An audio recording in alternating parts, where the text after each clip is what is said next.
राणा सांगा, जिन्हें महाराणा संग्राम सिंह के नाम से भी जाना जाता है, मेवाड़ के महान शासकों में से एक थे। उनका जन्म 1882 ईस्वी में हुआ था और वे सिसोदिया वंश के राजा थे। राणा सांगा वीरता, देशभक्ति और आत्मसम्मान के प्रतीक माने जाते हैं। उन्होंने अपने समय में राजस्थान और उत्तर भारत की राजनीति में महत्वपूर्ण भूमिका निभाई। राणा सांगा का बचपन संघर्षों से भरा था।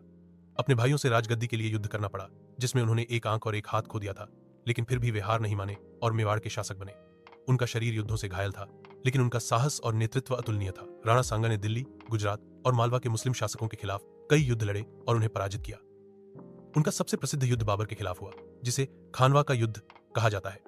राणा सांगा ने भारत में बाबर के बढ़ते प्रभाव को चुनौती दी और कई राजपूत राजाओं को एकत्र कर एक शक्तिशाली गठबंधन बनाया। 1527 ईस्वी में बाबर और राणा सांगा के बीच खानवा का युद्ध हुआ।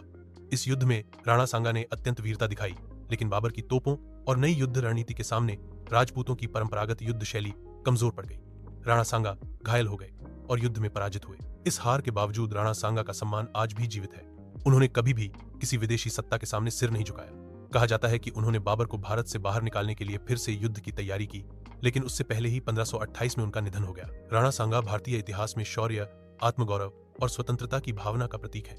उनका जीवन आने वाली पीढ़ियों के लिए प्रेरणा है कि सच्चा वीर वही है जो अंतिम सांस तक अपने धर्म, देश और सम्मान के लिए लड़ता है।